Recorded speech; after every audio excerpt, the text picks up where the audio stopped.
Good morning, everybody, and welcome back to another episode of Four Chicks Chatting.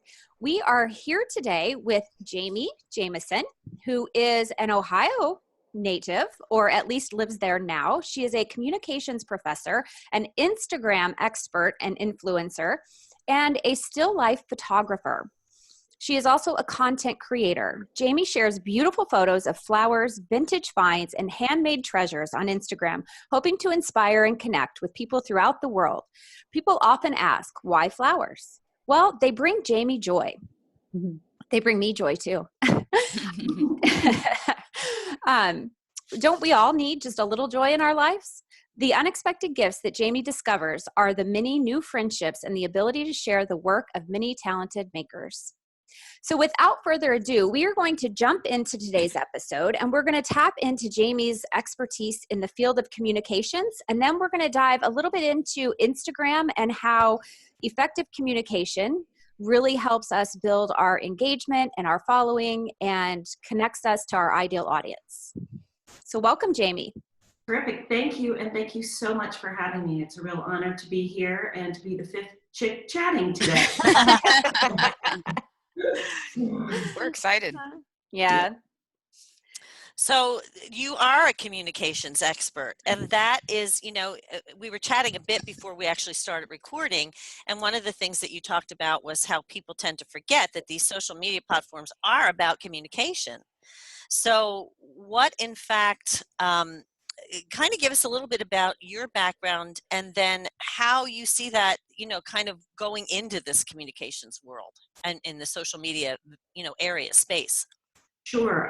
Well, thank you. I have been teaching at Youngstown State University now for about 14 years and teaching the introductory communication course.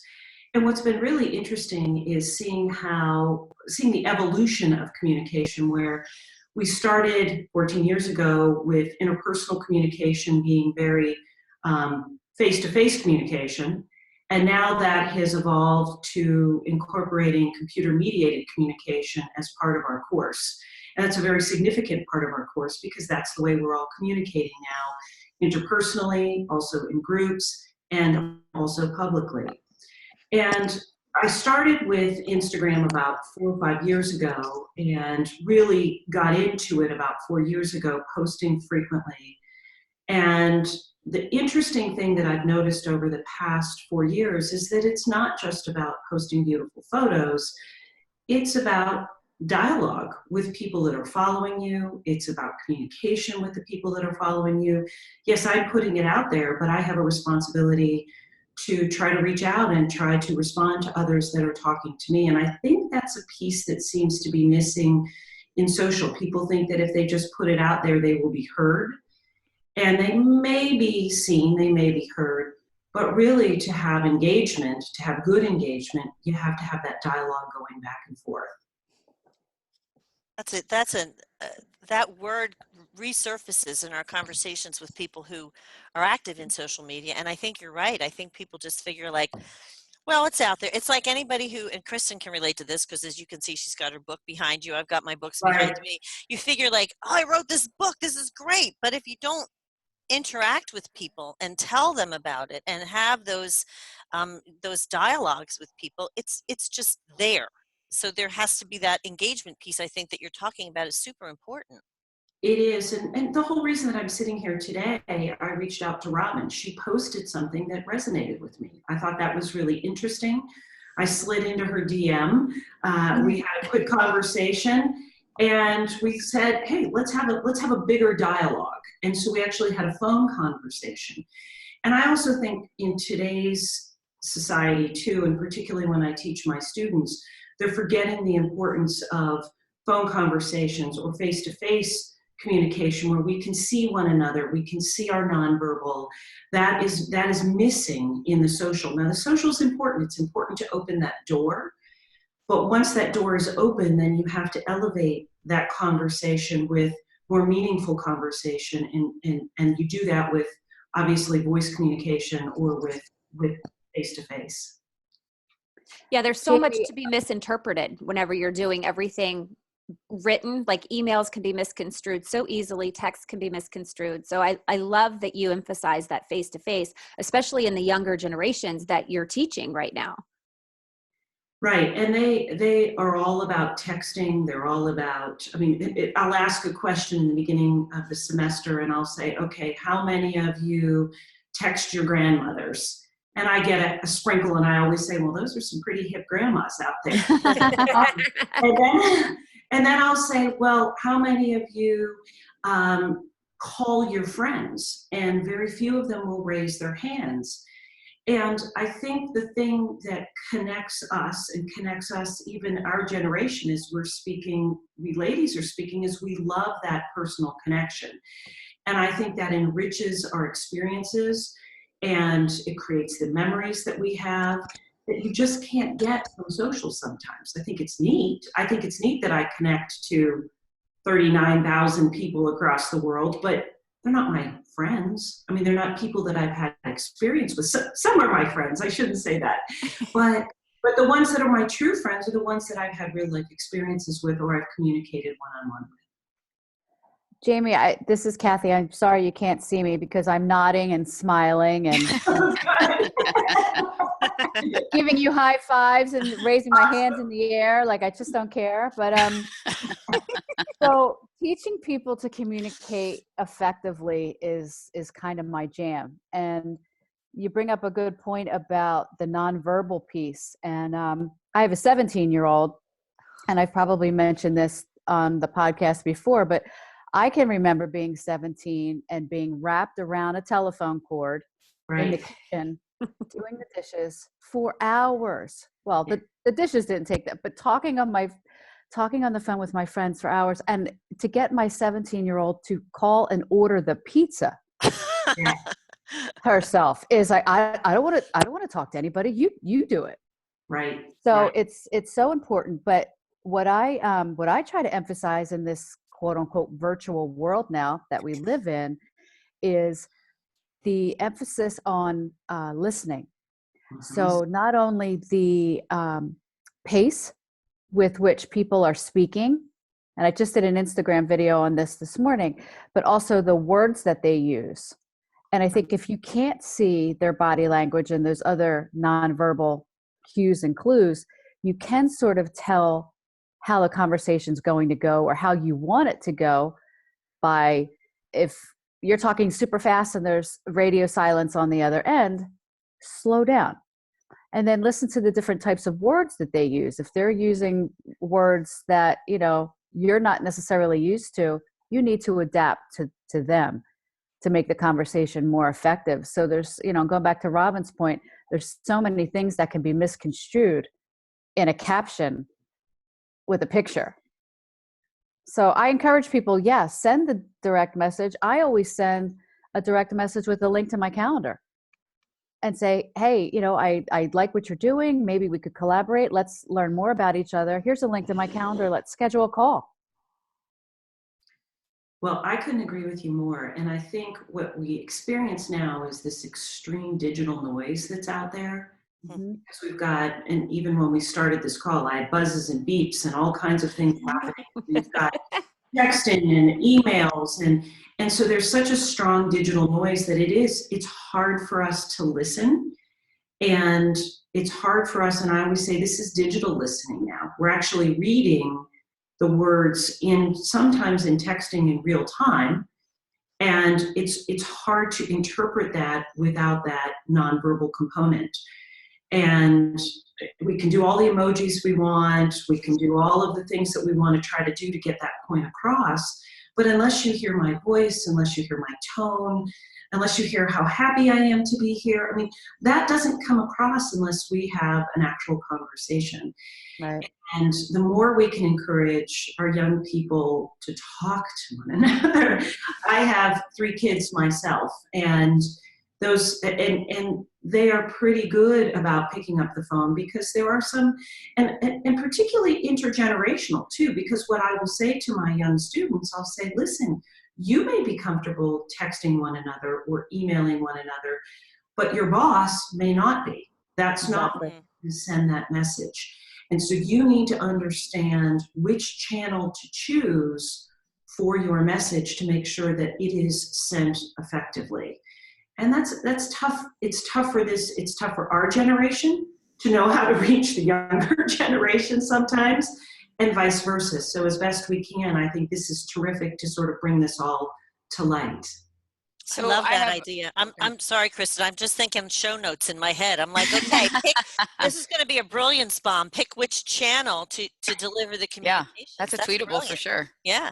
So I have an interesting point of view on this, Jamie, that I think you'll really appreciate, and that is my two blind sons. I have a sighted daughter also, but my two blind sons are 19 and 15 now, and I had to work overtime on social skills, and they were missing all of the visual cues. So we spent a ton of time on that when they were young. And the funny part is, like, my guys were the ones that they call and order the pizza. They talk to they are very good at communicating, because I had to spend a lot of time teaching that.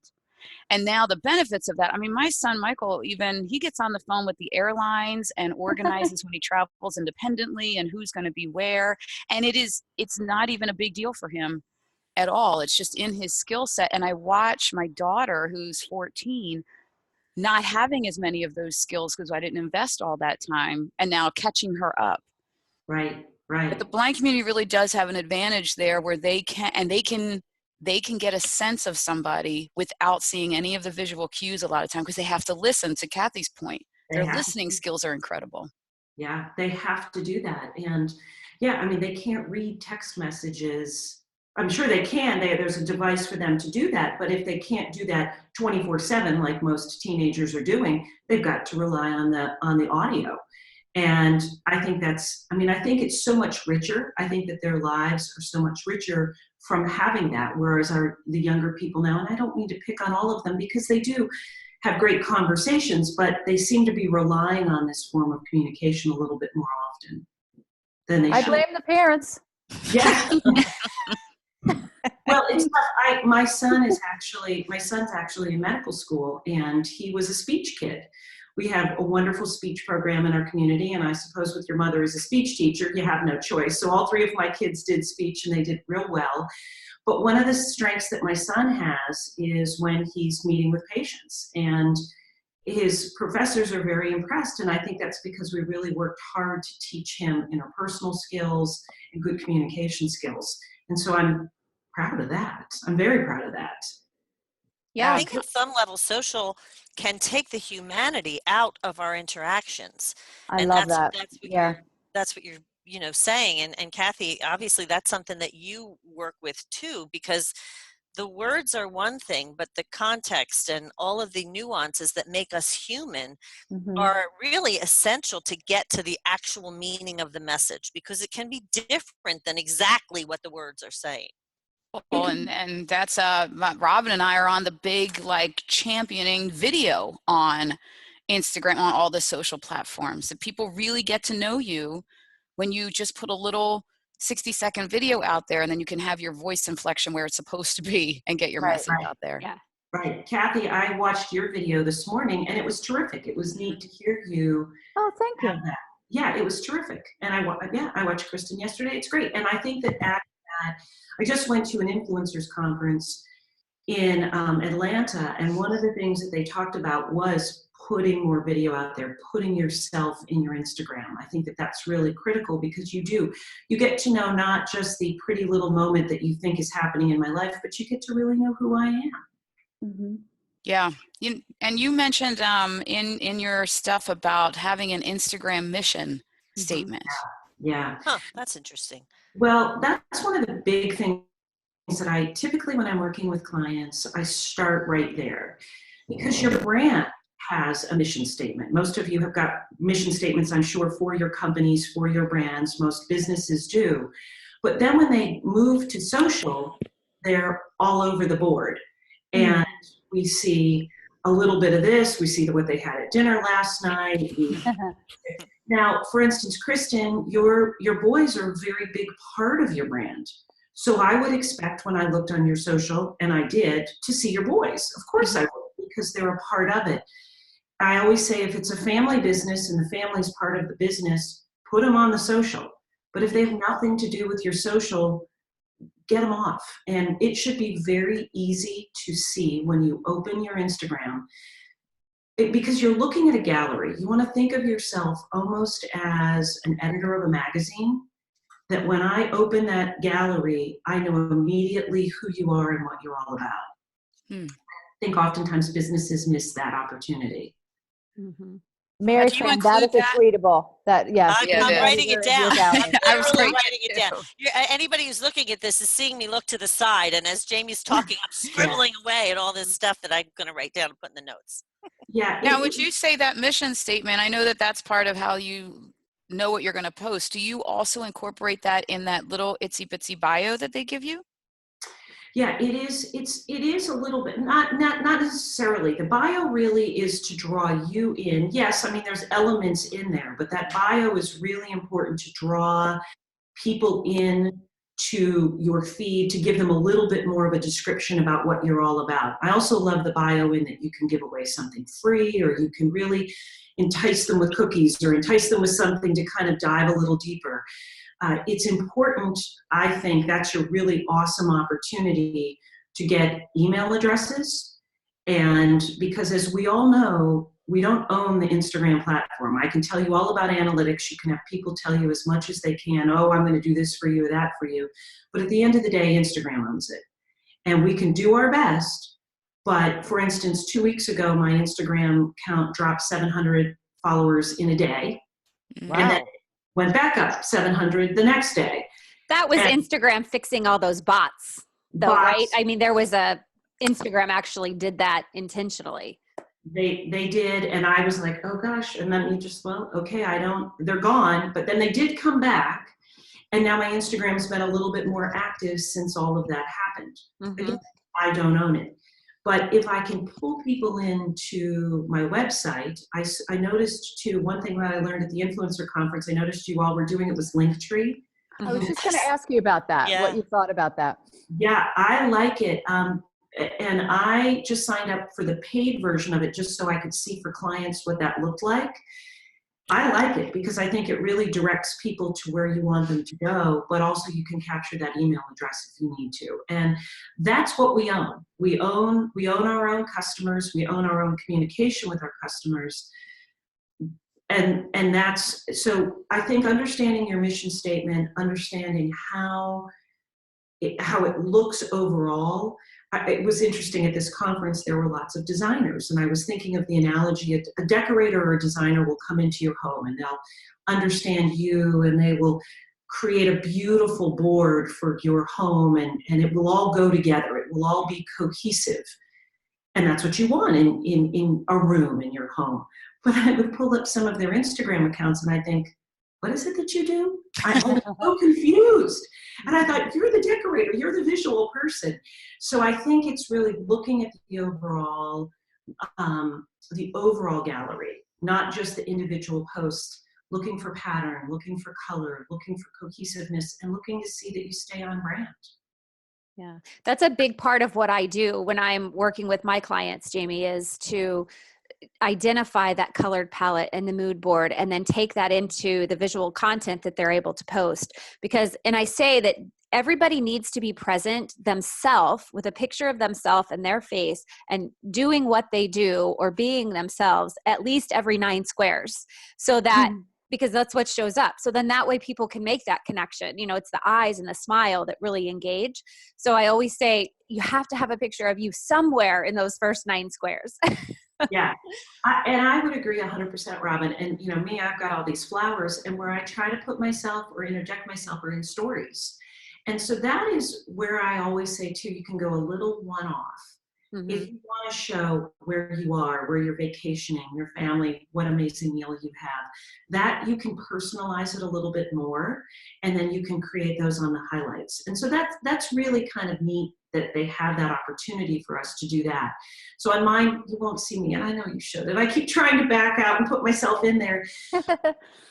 But it's hard. And so, but I think that there are options to stay on brand, but also to interject who you are and your true personality.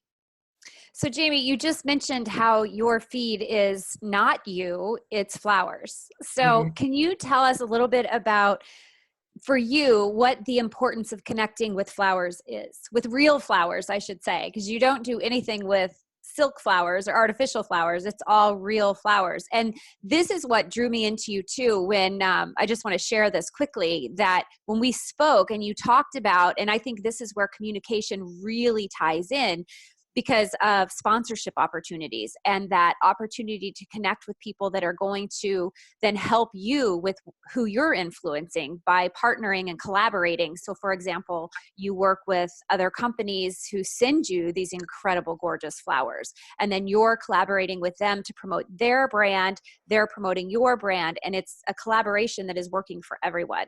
So just, I kind of threw a lot out in that little bit of time, but if you can, like, kind of I just can't tell write us. that fast. I can't. I know. Pulling a Marcino, I I'm think. pulling a Marcino. So, but anyway, I mean, flowers are such an important part of me. And if anybody goes to my feed, they will see that every so often I have images of flowers. And I'm more macro and get into the closer detail, but there is the language of flowers, the Victorian language of flowers, and that is how people used to communicate emotions. So that's why I really want to have you dive into this a little bit for us. Well, so how this all started actually was that I was doing some mixed media art. I'm going to kind of even back it up just a little bit more to your questions. And I used Instagram as sort of a marketing tool. I thought, well, if I put something out there, what will they like? And if they like it, well, then that would lead me in a direction. What I didn't realize is that people were starting to engage with my photos and they really liked them. And I actually moved from the mixed media and started getting more into photography. And then I sat back and I asked myself the question, well, what do I love and what do I really want to share with the world? And I absolutely love flowers. Obviously, I love them, but I also love vintage props. And I love working with makers and different craftsmen. And I thought, well, if I could combine those three things and share those with people and almost it's like the reuse, recycle, and bring out some of these beautiful props that are stuck in drawers and that people forget about and tell their story again. But do it through the eyes of these beautiful flowers, or you do it with these beautiful flowers, it would just be sort of a neat connection for people. And so I love to find props, tell their story, and also include the gorgeous flowers. In my journey of doing this, I've met some amazing antique dealers, but I've also met some amazing floral farmers. And one of my dear friends in town is a floral farmer, and she tells the story, you knocked on my door and you said, I like flowers, and I take pictures of flowers, and you grow flowers, can we be friends? That's awesome. Direct communication. You gotta love she's that. sitting here with her newborn going, you're crazy. But of course, I haven't gone away, and I love her dearly. And that sort of circles me back to that mutual love of brand. I think by meeting her, our relationship is authentic. She's not paying me to do anything. We work together. She will design some florals. She'll give me flowers, but then I will give her photos in return. And what has resulted is a real relationship, is a real business relationship, rather than just oh, thanks for the $25 to post your photo on my Instagram. I think that loses something sometimes. And so what I look for are opportunities with brands to connect with brands and provide them value from my end, which would be photography, and look for them to provide authentic product to me that I really love and connect with. And I think that works then for everybody. And then there is great influence in that. And that was one of my huge takeaways from the conference this past week, is that, I can sit there and jump up and down and say, hey, I'm great, I'm awesome. But if one of you says, hey, take a look at a la Jamie, her site is beautiful, we love her flowers, she really does a terrific job, your influence and power is going to be greater than me doing that for myself.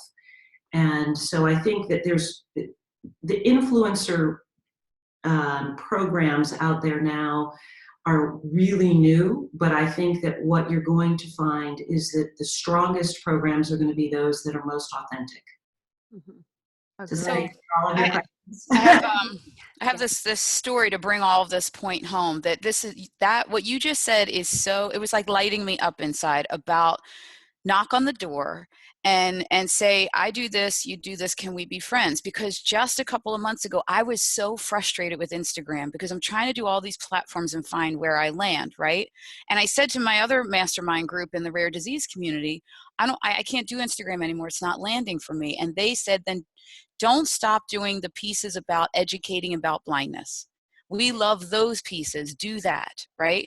So I started doing just that. And I had to just be okay with all the followers that were falling off that weren't interested. But what happened was other people, other moms of blind kids that were on similar missions started doing that. They were knocking on my door saying, your boys are doing stuff like my kids, can we be friends? And then I found a blogger, and I found, a mom that has a sponsored blind skimboarder who has a big following. And then the book came along, and they're all doing that now. They're sharing it with their networks. But I think that's one of the most powerful things. Go and knock on the door and say, we have this in common. Let's do it together. We do, and the three things I always say is inform, educate, and entertain. And you like that. on the educational component. I'm more on an entertaining component, but I still like to educate and inform, even within the comment section of my photos. But I think that is huge. And I've heard this actually before. Actually, I was listening to one of your prior podcasts, which I loved. But it's quality over quantity. Mm-hmm. And I would rather have, and I'm sure you would too, more engaged quality followers that connect with you and connect with your story and want to be educated by your story than just this mass amount of folks. Because I think that it's real. I think that that's where the sales happen. I think that's where the connection happens, where the education happens, when it's that real connection. Yeah, I think you're right too. I was listening to somebody one time, I forget who it was, that said about the email list, when you get an unsubscribe, to not be suicidal over the unsubscribes, and they were like, hey, that you should cheer that because you're not paying for them. They don't want to hear your message anyway. Focus on the people that really are listening. Same point. And I think that what people see is they look at my Instagram and they see a big number. And yeah, I've been working at it hard for the past 4 years. Every day I'm posting something. But what they also don't see are some of the analytics that I lose a couple thousand followers, a month or more. So, I mean, I'm gaining folks, but I'm also losing a lot of folks too. And that's okay. If you like flowers and you want to follow me, here I am. Space is getting so crowded. But it really is, it's about finding what you want to connect with. And there's only so much time for us to even scroll through our own, the people that we're following. So you want to follow the people that really bring joy into your life, or bring education, or bring information. Any of that stuff, you want to try to follow those folks. Well, and I think when you your talk Zen about vibe is just, I just want you to live with me because because you Mary guys Frances, know, stalker of the group. you guys know me. I'm also the one who panics over the technology and the Instagram and all that kind of stuff. And because it's not quite I'm certainly not anywhere near where the other three chicks are with that. But listening to you say it's okay, I'm like, all right, okay, I can do this. Eventually, this lady's telling me I can do this eventually. But I think you're so smart and so right with this kind of evolution of the whole process. Yeah. That there is an evolution to it, and you have to be okay with that. I'm sorry, Robin. I didn't mean to jump on you. No. Please come and live with me and tell me give me your Zen wisdom every day. Oh my gosh. Bring me flowers. No, I think what you're saying, Mary Fran, though, is so on point. And it's really in line with what I was going to say as well, with the quality over quantity, because I think we're all we're in a society, because of all the digital stuff, the technology, that everything's instant gratification. So we think we can get on Instagram and we can all of a sudden have 40,000 followers. The problem with that is, okay, you can send out these little bots, get the bots to, follow, unfollow, blah, blah, blah, blah, blah, which annoys me more than anything in the world. But what I think is so important to remember is that you can have those numbers, but if they're not engaging with you, they don't matter. And so if you look at a feed that has, 200,000 followers, but they only have 450 or 1,000 likes, that's well under, 2%. And you should try to have an engagement rate much higher than that. So, it's that realization that patience is critical, and the right people will find you at the right time. And then you can engage with them effectively through good communication. Exactly. And we'll take it all the way back to the communication piece of it, which is, yes, you're putting your information out there. You may have a small number of followers, but don't forget the communication tool. Comment. I always say to folks, comment sincerely on 4 or 5 people's posts that they've done each day. When you get up in the morning and you're looking at something, give a nice shout. It's a beautiful photo. Great job. The other thing is, don't underestimate the power of the direct message. I think that is huge. That has brought me more connections, more business actually, by reaching out and having a greater dialogue with someone. So just because you put it out there, don't all of a sudden assume that people are going to see it or they're going to communicate back with you. It's active. You need to communicate with them as much as, as much as you're putting it out there, you need to be active in your communication to other people. Jamie, I think you need to be on, I think there are a couple of things. And of course, I'm the pop culture person of the group, but you need to be on HDTV. Oh. And here's why. First of all, you need to, your visuals are stunning. The inform, educate, and entertain. That you can't ask for 3 more better characteristics. Hi, Daisy. Hi, Daisy. Good morning, Daisy. My dog. Daisy's barking. Yeah. Robin's. I've got Charlie It's a snow day, so the doorbell rang, And I watched the little girl walk by, and I'm thinking, don't ring that bell. Don't ring that bell. She rang the bell. I got you.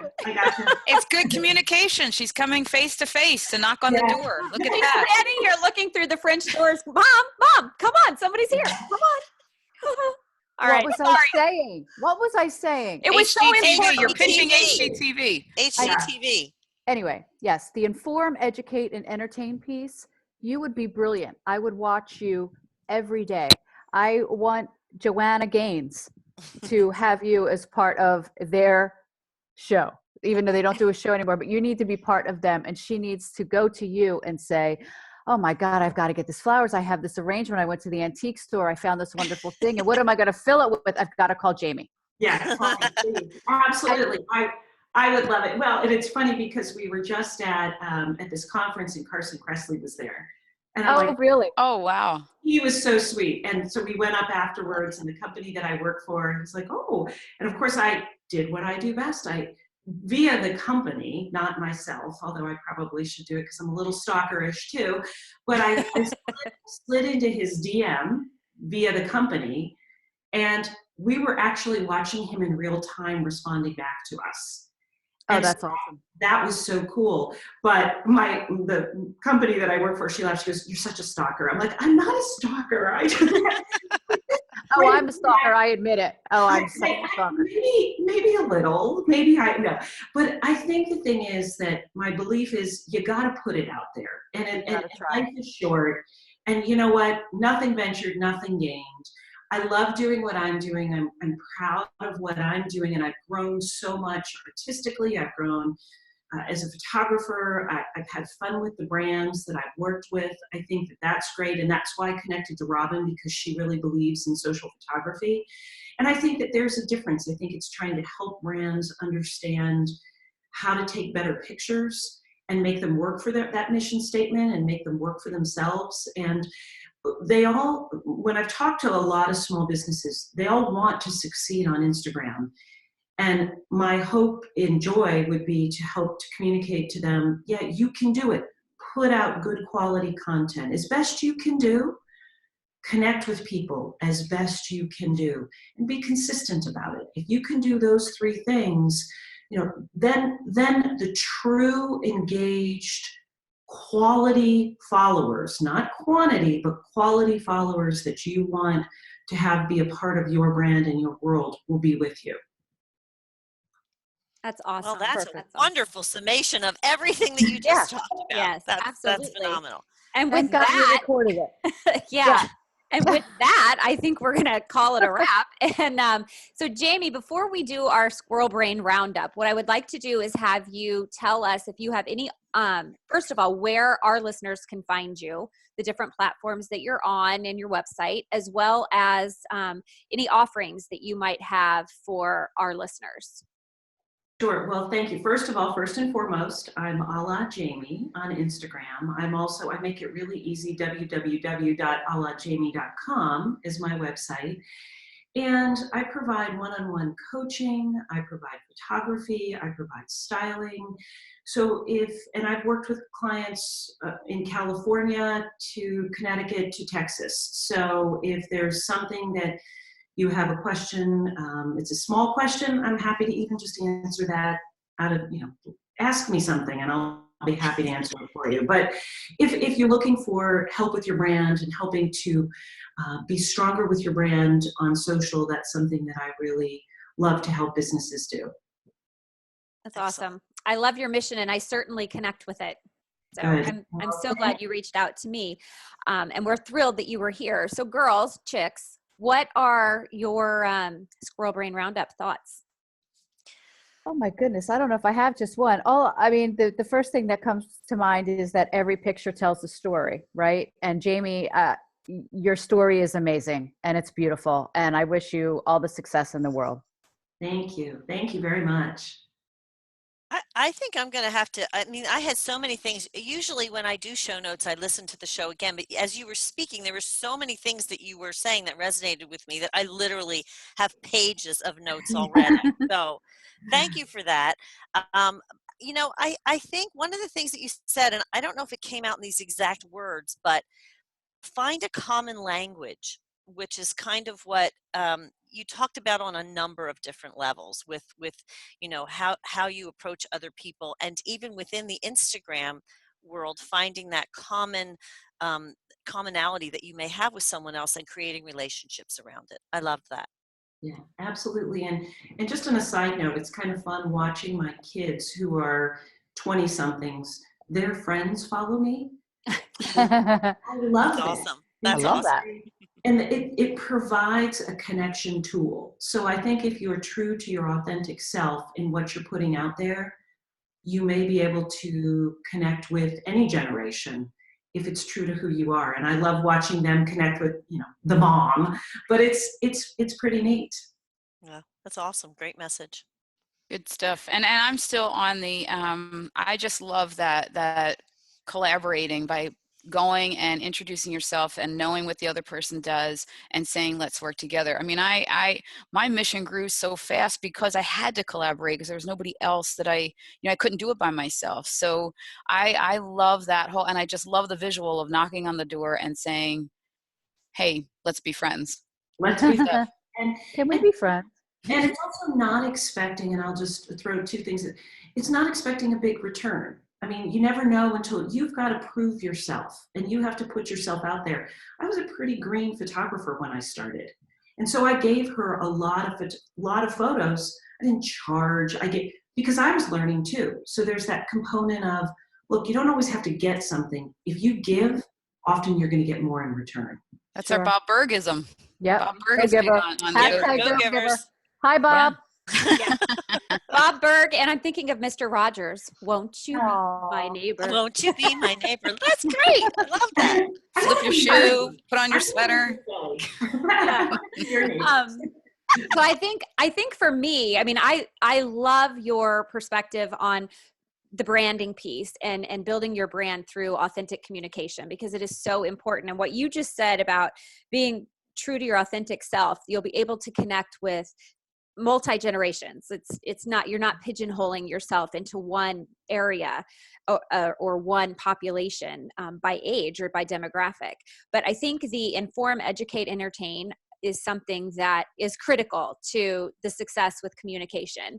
And on any platform, be it your website, be it Facebook, Instagram, Twitter, whatever, I think if you're informing, you're educating, and you're entertaining, those three things are going to be critical for success. So, all right, everybody, with that, it's a wrap for this episode with A La Jamie. We welcome you to visit our website and to please leave us a review. Those reviews really do give us life behind the scenes. So find us on that social thing, and we will chat again soon. Thank you. Bye, everybody. Bye.